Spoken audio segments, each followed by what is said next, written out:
চলি। আর সুরজা স্বামী রঙে রণ সাজ দেখে বলছে, গো স্বামী, স্বামী বলো স্বামী, আজ তুমি এভাবে রণ সাজে কোথায় চলেছো স্বামী? আমি তো চলেছি প্রিয় নির্বাণ মুক্তি সন্ধানে। আমি তো তোমার কথার কোনো অর্থ খুঁজে পেলাম না স্বামী। আমি যে তোমার কথার কোনো অর্থ বুঝতে পারলাম না স্বামী। তুমি একবার আমায় খুলে বলো, একবার আমায় বেরিয়ে বলো, তুমি আজ এভাবে রণসাজে কোথায় চলেছ? আমি চলেছি প্রিয় রাম সমরে।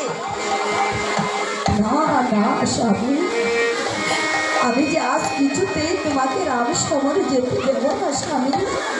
কেননা আমি যে গত নিশাবাগে দুঃস্বপ্ন দেখেছি, তুমি যদি আজ রাম সমরে যাও আর কোনো দিন তুমি আমার কাছে ফিরে আসবে না স্বামী। আমি যে স্ত্রী হয়ে আমি যে কিছুতেই তোমাকে রাম সমরে যেতে দিতে পারি না স্বামী।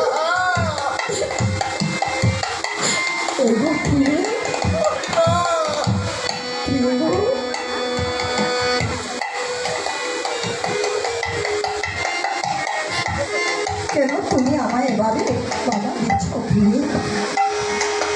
তুমি একটিবার স্মরণ করে দেখো,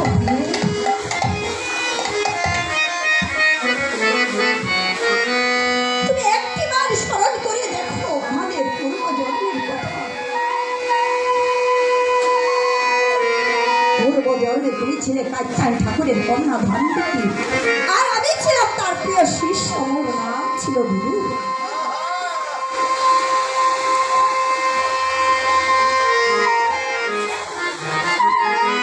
আর সেদিন আমরা আমাদের কৃতকর্মের জন্য উনি ঠাকুরের নিকট হতে উনি সংবাদ পেয়েছিলেন।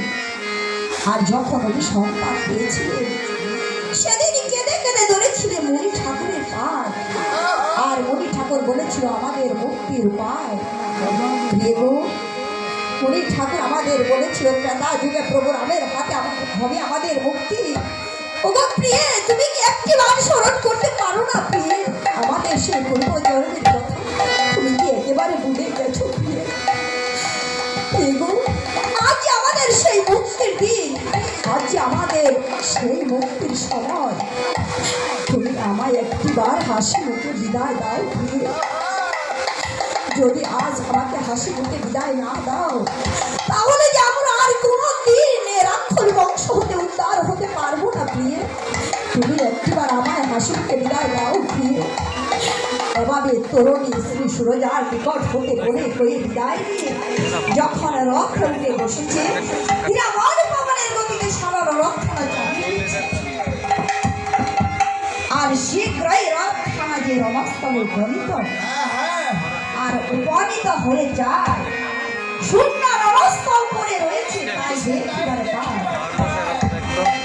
তাই বলে সারণ, আমি এসেছি প্রভু রাম সমরে, কিন্তু শূন্য রণস্থল নিতে না শরণে।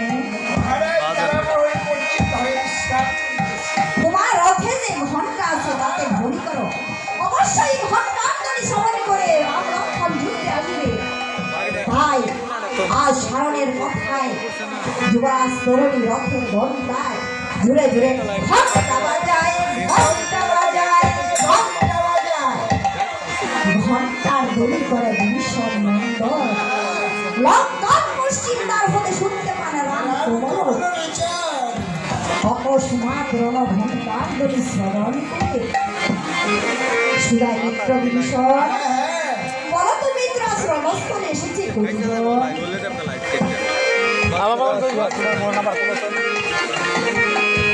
বিভীষণ বলে, এভাবে একবার দুবার তিনবার বলার পর বিভীষণ বলে, প্রভু গো, আজ রণস্থলে এসেছে।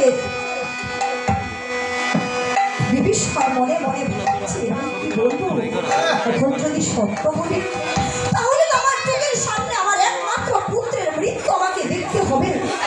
আর যদি আজকে মিথ্যে কথা বলি, তরুণী যে মনের আশা আকাঙ্ক্ষা নিয়ে যুদ্ধে এসেছে, তার আশা যে আর কিছুতেই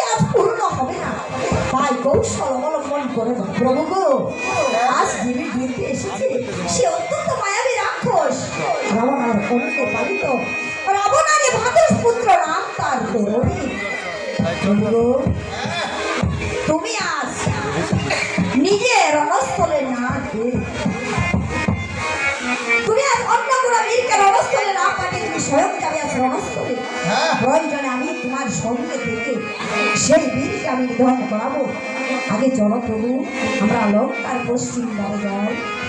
লঙ্কার পশ্চিম দ্বারে যে তুমি রণর সাথে সজ্জিত হয়ে রণস্থলে আসো, তারপর না হয় তুমি সেই বীরকে নিধন করবে। তাই প্রভু রাম আর মিত্র বিভীষণ লঙ্কার পশ্চিম দ্বারে যে রণর সাথে সজ্জিত হতে লাগলো। কিভাবে পঞ্চজুটের শিরে আঁটি, গায়ে বৃক্ষের বাতামাটি করি, কৃষ্ণে তোমার ধরি আর বিজয় কুদণ্ড ধনুকে ধরে করি।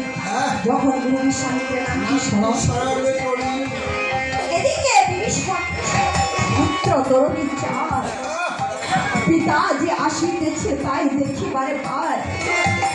তাই তরুণী মনে মনে ভাবছে, আজ বহুদিন হয় আমি পিতার চরণ প্রণাম করি।